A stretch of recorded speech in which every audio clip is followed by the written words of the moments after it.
అందరి నమస్తే.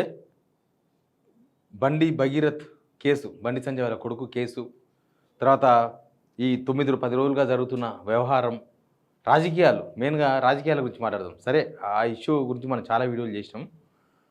రాజకీయాలు ఇప్పుడు అధికార పార్టీ బీజేపీకి సపోర్ట్ చేస్తుందన్న చర్చ కాదు, కనిపిస్తున్న నిజం. లేకపోతే బీఆర్ఎస్ బీజేపీ టార్గెట్గా, సేమ్ టైం కాంగ్రెస్ టార్గెట్గా చేస్తున్న రాజకీయం, ఇదంతా ఒకే దెబ్బకు రెండు పిట్టలు. బీజేపీ కాంగ్రెస్ ఇష్యూ ఒకటే, కానీ వాళ్ళు ఎప్పటి నుంచో వాళ్ళ మధ్యలో ఉన్న బంధం, ఎప్పటి నుంచో వాళ్ళ మధ్యలో ఉన్న సంబంధాలు, రాజకీయ సంబంధాలు, ఇవన్నీ కూడా ఓపెన్ అయినాయి. నిజానికి బీజేపీ కాంగ్రెస్ రెండు చాలా వైరుధ్యమైన పార్టీలు. అసలు వీళ్ళంటే వాళ్ళకు పడదు, వాళ్ళంటే వీళ్ళకు పడదు. కానీ ఒక ఇష్యూ రాగానే మొత్తం బయటకు వచ్చేసారు. మొత్తం ఎవరేందనేది ప్రజలకు అర్థమైపోయింది. అసలు ఎవరెవరు ఇన్ని రోజులు కలిసి రాజకీయాలు చేసిండ్రు, బయటికి ఏం మాట్లాడినారు వీళ్ళు, లోపల వీళ్ళు చేసుకున్న కథలేంది, ఇవన్నీ కూడా ఒకసారి ప్రజలకు అందరికి తెలిసిపోయినాయి ఓపెన్గా, ఎవరు చెప్పాల్సిన అవసరం లేకుండానే. సరే, ముందు సబ్స్క్రైబ్ చేయండి, షేర్ కూడా చేయండి. నిజానికి చాలా రోజులు మనకు అసెంబ్లీ ఎలక్షన్ 2023, లేకపోతే ఆ తర్వాత వచ్చిన పార్లమెంట్ ఎలక్షన్, ఆ తర్వాత వచ్చిన సర్పంచ్ ఎలక్షన్, ఆ తర్వాత వచ్చిన మున్సిపల్ ఎలక్షన్, ఆ మధ్యలో వచ్చిన జూబ్లీహిల్స్ ఎలక్షన్ ఉప ఎన్నిక, అన్నిట్లో కూడా కాంగ్రెస్ వాళ్ళు చేసిన ప్రచారం ఏంది, బీజేపీ బీఆర్ఎస్ ఒకటే, బీజేపీ బీఆర్ఎస్ ఒకటే. ఇప్పుడు అనగలరా బీజేపీ బీఆర్ఎస్ ఒకటని? ఇన్సిడెంట్ చూసిన తర్వాత బండి సంజయ్ కొడుకును 9-10 రోజులు కాపాడి అరెస్ట్ చేయకుండా అంత తీవ్రమైన కేసులో మనకు ఊర్లలో తెలియదా? మనం అంతా ఊర్లోకి వెళ్ళి వచ్చిన వాళ్ళమే కదా, ఊర్లో తెలియదా? ఒక చిన్న కేసుకు పోలీసు వాళ్ళు ఎట్లా ఇంటికి వస్తారు, ఎట్లా ఇంటి మీద పడతారు, ఎట్లా అరెస్ట్ చేస్తారు, ఒకవేళ నేరం చేసిన మనిషి దొరకపోతే ఏం చేస్తారు, ఇంట్లో ఉన్న వాళ్ళని పట్టుకుపోతారు, ఊర్లో వచ్చి ఎంక్వైరీ చేస్తారు, చుట్టాలకి పోతారు, ఏమేమో చేస్తారు. కానీ బండి సంజయ్ కొడుకు విషయంలో పోలీసులు ఏమైనా చేసినారా? అట్లా ఏం చేయలేదు. ప్లస్ రేవంత్ రెడ్డి కూడా చూడనట్టుగా ఇద్దరు కలిసి కూర్చొని కదా, మోడీ సభలో ఇద్దరు కూర్చొని పక్కపక్క నవ్వుకున్నది, పక్కన కూర్చొని నేరం చేసిండు ఆయన, అబ్స్కాండ్ అయిపోయింది. అప్పటికే పోలీసులు అబ్స్కాండం ప్రకటించిన తర్వాత వాళ్ళిద్దరు కలిసి కూర్చొని నవ్వుకున్నారు కదా కిలకిలా. దాన్ని బట్టి ఏమర్థమైంది, అధికారంలో ఉన్న రేవంత్ రెడ్డి వాళ్ళకి సపోర్ట్ చేస్తున్నాడు, వాళ్ళకి సపోర్ట్ చేసిండు అనేది క్లియర్గా అర్థమైంది. ఇన్ని రోజులేమో బీజేపీ బీఆర్ఎస్ ఒకటి, వీళ్ళిద్దరు బీఆర్ఎస్ బీజేపీలో విలీనమైపోతుంది, అసలు బీఆర్ఎస్ ఉండదు, ఇవన్నీ రేవంత్ రెడ్డి అండ్ కో వాళ్ళు చేసిన ప్రచారం. కానీ ఒక ఇష్యూ వచ్చే వరకు మొత్తం రోడ్ మీదకి వచ్చేసారు. అసలు వాళ్ళ మధ్యలో ఉన్న సీక్రెట్ బంధం అంతా ఓపెన్ అయిపోయింది. నిజంగానే ఒకటి గట్టిగా ఆలోచిద్దాం, మనం జనరల్గా ఆలోచిద్దాం. బండి సంజయ్ కొడుకు కాకుండా ఆ ప్లేస్లో బీఆర్ఎస్లో ఎవరి కొడుకైనా కానీ, మాజీ మంత్రి కొడుకు కానీ, మాజీ ఎమ్మెల్యే కొడుకు కానీ, కేటీఆర్ కొడుకు కానీ, హరీష్ రావు కొడుకు కానీ, ఎవరి కొడుకైనా కానీ, ఒకవేళ అదే ప్లేస్లో కనుక ఉంటే రేవంత్ రెడ్డి అట్లా ఉండేవాడా? రేవంత్ రెడ్డి సేమ్ ఇప్పటిలాగానే నేను కట్టేసి కొట్టాలనా, వంగబెట్టి గుద్దాలనా అని మాట్లాడేవాడా? రోజు ప్రెస్ మీట్ పెట్టి మొత్తం దెప్పి పొడిచేవాడు. ఇంకా వీళ్ళను సమాజం నుంచి వెలివేయాలి, వీళ్ళు ఇంతే, వీళ్ళకి మహిళలు అంటే గౌరవం లేదు, ఈయనంతా ఆయన ఇంత, కేటీఆర్ అని ఎన్ని మాట్లాడేవాడు ఒకసారి ఊహించుకోండి.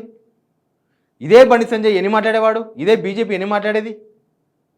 కానీ ఇప్పుడు ఎందుకు మాట్లాడతలేరు రేవంత్ రెడ్డి? మినిస్టర్స్ ఎంతమంది మాట్లాడేవాళ్ళు? ఒకవేళ బీఆర్ఎస్లో ఎవరైనా కొడుకు ఇట్లా దొరికితే ఎట్లా అయ్యేది? ఇప్పటికల్లా జైల్లో పడుతుండ్రు, పేపర్ నిండా రాతలు ఉండేది, మీడియాలో ఛానల్లో వార్తలు వచ్చేది, వీళ్ళేదో పెద్ద దొరకబట్టినట్టు పెద్ద కథ అయ్యేది. కానీ ఇప్పుడు ఎందుకైతే లేదు, ఒకటి కాబట్టి అయితే లేదు అనేది జనాలకు అర్థమైపోయింది. అధికారంలో ఉండి బండి సంజయ్కి సపోర్ట్ చేయడం, తర్వాత దాంతోన బీఆర్ఎస్ బీజేపీ ఒకటే అని ఒక ప్రచారానికి తీరబడ్డది. ఇప్పుడు ఏంది, వైరుధ్యాలు ఉండొచ్చు, కానీ బీజేపీ కాంగ్రెస్ ఒకటే. బీఆర్ఎస్ని ఎదుర్కోవడానికి వీళ్ళిద్దరు ఏకమైనరు, రాజకీయంగా ఏకమైనని చెప్పాలి.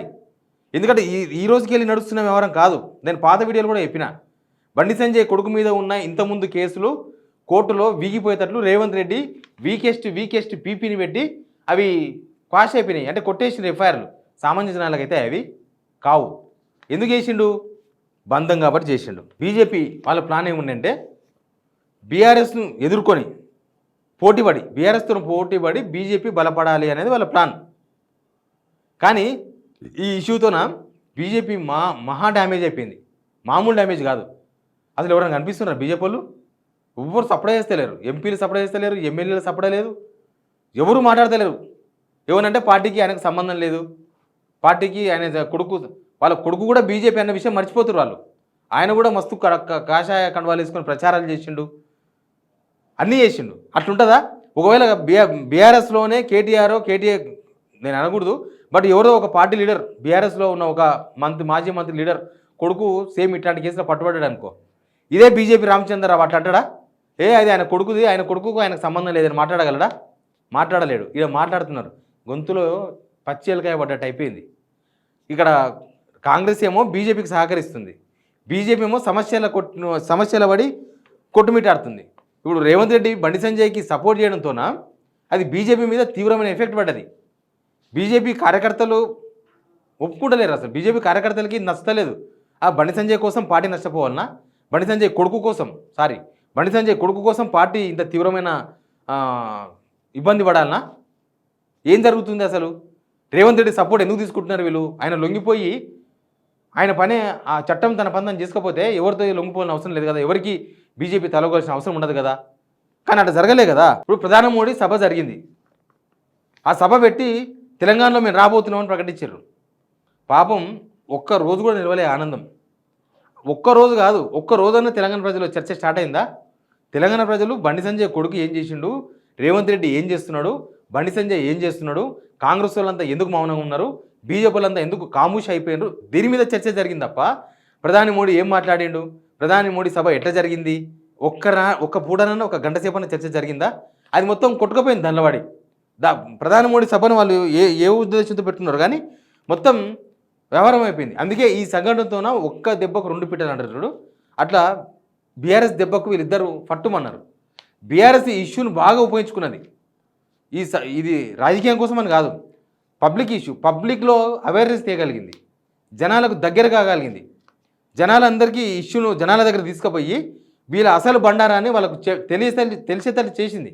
వాళ్ళు అసలు ఇన్ని రోజులు బీజేపీ కాంగ్రెస్ ఆడుతున్న దాగుడు మూతలు ఏమున్నాయో అవి జనాల మధ్య తీసుకొచ్చి పెట్టింది. ఇలా దొంగాట ఏందో బీఆర్ఎస్ మాట్లాడలేదు, జస్ట్ ఆ ఇష్యూను కొద్దిగా హైలైట్ చేసి ఆ ఇష్యూలో అసలు వాస్తవం ఏం జరుగుతుందో కొంత ధర్నాలు చేసి కొంత జనాలకు చెప్పే ప్రయత్నం చేస్తే చాలు, మొత్తం ఇన్ని రోజులున్న వాళ్ళ వ్యవహారం అంతా కూడా బయటపడ్డది. మీడియా సహకరించకపోయినా, పేపర్లు వార్త రాయకపోయినా, సోషల్ మీడియా ద్వారా, తర్వాత వివిధ ప్రెస్ మీట్ల ద్వారా, ఆర్ఎస్ ప్రణ్ కుమార్ ప్రెస్ మీట్ల ద్వారా బాధితులకు జనాల మద్దతుని తీసుకొచ్చింది బీఆర్ఎస్. బాధితులు ఒంటరి కాదు, జనమంతా, తెలంగాణ జనమంతా బండి భగీరథ్ ఎందుకు పారిపోయాడని మాట్లాడుకుంటలేరా? బండి భగీరథకు శిక్ష పడాలని అందరూ కోరుకుంటలేరా? చట్టం వాళ్ళకొకటి పేదలకు ఒకటి అని మాట్లాడుకుంటలేరా? అదే బీఆర్ఎస్ వాళ్ళ విజయం. బీఆర్ఎస్ వాళ్ళు చేసిన ఒక చిన్న ప్రచారం అంతే, వాళ్ళు చేసిన ప్లాన్. ఆ ప్రచారమే ఈ రెండు పార్టీలకు ఇబ్బందికరంగా మారింది. నిజానికి బండికి సపోర్ట్ చేసి రేవంత్ రెడ్డి అట్లా బీజేపీ ఫెయిల్ అయిపోయింది, కాంగ్రెస్ బ్లేమ్ అయిపోయింది. దానిలో ఈ ఇష్యూలో రెండు పార్టీలు బ్లేమ్ అయిపోయినాయి. అసలు వీళ్ళకి కాంగ్రెస్ వాళ్ళకి సంబంధం లేకపోయినా అసలు ఎందుకు సపోర్ట్ చేస్తున్నారని కొంతమంది ఆలోచించినా కానీ బయటికి మాత్రం వాళ్ళు అట్లా కనిపించింది. వాళ్ళిద్దరూ సహకరించుకుంటున్నారు. వాళ్ళు సహకరించుకోకపోతే బండి భగీరథ్ ఎందుకు ఇప్పటిదాకా జైల్లో లేడు ఇన్ని రోజులు, ఎందుకు పోలీసు అరెస్ట్ చేస్తలేరు? ఎవరికైనా సాధారణంగా వచ్చే క్వశ్చన్. ఇట్లా ఈ 2.5 సంవత్సరాల గవర్నమెంట్ అయింది కదా, కాంగ్రెస్లో నేతలు మాట్లాడుకుంటున్న మాటలు 2.5 years అయింది, పాలన మీద దృష్టి పెట్టకుండా ఈ చిల్లర రాజకీయాలు ఇవన్నీ కూడా ఏంది, ఇది ఇన్ని రోజులు జరిగింది ఇదా తతంగం? ఏ ఎలక్షన్ వచ్చినా బీజేపీకి బీఆర్ఎస్ సహకరిస్తుందని చెప్పేసి ప్రచారం చేస్తే ఇన్ని రోజులు, ఇప్పుడేమో మేమే సపోర్ట్కి పోతుంది. దీంతోన కాంగ్రెసే బీజేపీకి సపోర్ట్ చేస్తుంది. ఇప్పుడు ఎంపీ పార్లమెంట్లో ఏం జరిగింది? పార్లమెంట్ ఎలక్షన్స్లో కూడా 8 ఎంపీ సీట్లు బీజేపీ ఎట్లా గెలిచింది? రేవంత్ రెడ్డి వీకెస్ట్ క్యాండిడేట్ పెట్టడంతోనే కదా, అధిష్టానానికి అదే విషయం తెలిసింది కదా. మరి ఇవన్నీ తెలిసిన తర్వాత ఇక బీజేపీ కాంగ్రెస్ బంధం ఇది కాదు అని చెప్పడానికి కూడా అవకాశం లేదు. అక్కడి నుంచే ఎప్పటి నుంచో స్టార్ట్ అయింది, అది ఇప్పుడు బయటపడేదని మాత్రమే మాట్లాడుకుంటున్నారు. కానీ పరిపాలన మీద దృష్టి పెట్టకుండా చిల్లర రాజకీయాలు ప్రత్యర్థి పార్టీలను కాదమ్మా, ఇప్పుడు బీజేపీ వాళ్ళందరూ ఒకటే. ఎందుకంటే బీజేపీ కూడా రేవంత్ రెడ్డి వైఫల్యాల మీద ఎప్పుడు ఏ నిరసన నిలపలేదు, ఏ ధర్నా చేయలేదు, మేము ప్రజల తరపున ఉంటామని ఎక్కడ ధీమా కలిగించలేకపోయింది.